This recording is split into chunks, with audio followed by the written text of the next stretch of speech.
Morning, friends. How are you? I've reached the point of the year where I really don't know what day of school it is, but I'm going to say 14. It's a guess. I think it's true. I hope everyone's doing well. It's Tuesday. I hope everyone enjoyed their Monday Labor Day off.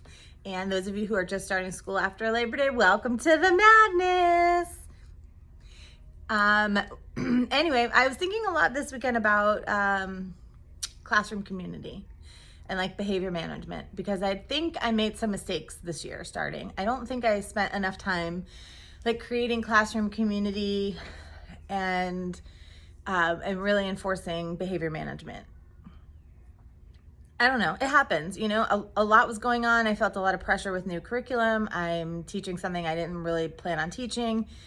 Personal things were happening in my life with the car and all that stuff and other things that I haven't really talked about. So I think I was just kind of like just getting into the curriculum without really spending enough time on like getting to know each other kind of thing. And that's okay. It can be remedied. It's not like I've lost it and we can't fix it. So it got me thinking about some advice that I got early on in my career. So I'll tell you how it used to be. So when you were a new teacher,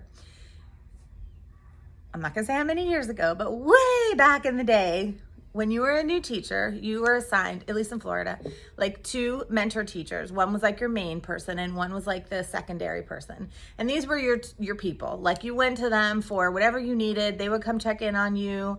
At that time, we didn't lock our doors. Doors were always propped open in the hallway. You walked in and out of everyone's room all day long. Our doors adjoined. It was like a big communal school. And anyway, that has nothing to do with this, but your 2 teachers were like your go-tos and they were on your side. They weren't there to be critical. They were there to help you, support you, talk you down, give you hugs, like whatever it was, show you the curriculum. And you also met once a month with these people and like one of the administrators, the principal or the AP. And you worked through this program as a beginning teacher and you had to make this portfolio and it had like, 50 things, like a checklist. And you had to provide proof in this portfolio that you were learning these things. Classroom management, like child abuse training, all the stuff that like you needed to know about as a beginning teacher. And you had to provide some documentation in this portfolio that you did it, learned it, went to a training, took, work samples from kids, stuff like that. And at the time when you're going through it, it was rough because your admin is there, your mentor teachers are there, you want to show a good job. At that time, you could be let go within like the first 90 days of your employment. It was called 90 day, you were 90 day if you got let go. And you had to teach for 3 years before you got on it to a continuing contract. So there was a lot of pressure to like do it right. And there was actually no jobs. I mean, there was definitely not a teacher shortage when I started. It was very, very, very difficult to get a job. So if you did land one, you wanted to keep it. So back in those days, like when I rode a dinosaur to school, I was given the advice to stick with whatever you start. So if you start a behavior program and it's not working, stick with it. So I'll tell you, I did De Palma Dollars because my maiden name was De Palma. And I remember clearly sitting in my friend's house on the weekends, making De Palma Dollars on green construction paper with Sharpies, because we didn't have like printers at home. This is before computers. I'm that old. I mean, it's not hard to believe I'm that old. Like I need Botox. And I would make these De Palma Dollars with Sharpies and green construction paper, and I would laminate them in clear contact paper and cut those things out. And that's all I did every weekend, was cut out De Palma Dollars, with my friends. And I remember like we all wanted to go out because we were young, we wanted to go out and party or whatever we did back in those days. And so I would have like all my friends sitting out, like I can't go out until I cut out my De Palma Dollars. So we'd all be like cutting out De Palma Dollars so that we could go out.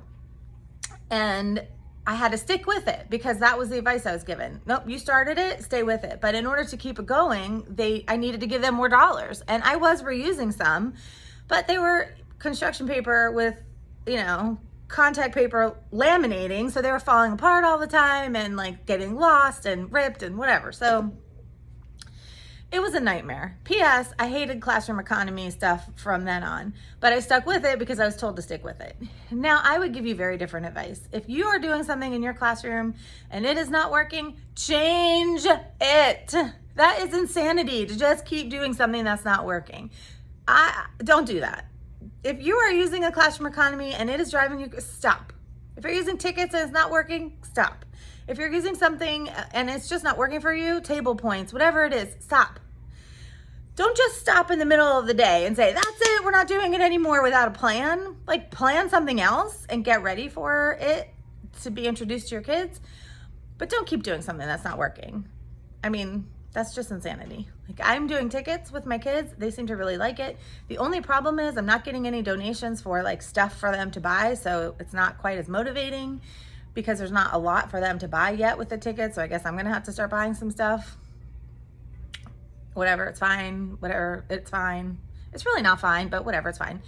So that's kind of where we are. But as far as classroom community, I feel like it goes along with classroom management. I don't know if I mentioned this, but Abby Mullins, Babbling Abby, she sent out an email series at the beginning of the year with all kinds of, every day it was a different tip for classroom community, building a classroom community. It came with a freebie.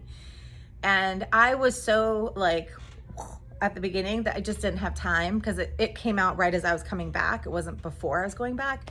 I just didn't have time to get into it. So I went back this weekend and I looked at a lot of the stuff and it's just good. It's stuff I knew and know, but it was a good thing to look at again to make me realize just how much I needed to do this and how easy it is to implement with the right products that she was sharing. So I thought that was really good. So thank you, Abby. I appreciate it. I'm going to use it. I'm doing it. And then Susan Jones, who has a YouTube channel. I was watching her morning meeting greetings this morning, and those are very helpful. I think I'm going to do some of those. So, even an old teacher like me, we don't know it all. And even when you do know it, you forget it, you stop using it. It's not standard practice. I don't know. Things ebb and flow. So I think I'm going to start doing some of those things that my friends were sharing, and hopefully it's going to make a difference. I mean, things are fine, but I think they could be better. I think the kids could be nicer to each other. I think I could be more relaxed with them. I think we just need to kind of have a little bit of a reset, and go from there. Like, beginning of the year, I lost a lot of kids. They were doing a lot of shift with placement. So as soon as I had kids all situated, they would leave, and then I got new kids in, and it was like a very weird beginning of the year for me. So I think it's a little bit more cohesive now, a little more settled. So we're going to see what we could do to bring our classroom community together a little bit more. So anyway, that's what's happening today. I hope you have a fantastic day, and I'll see you tomorrow.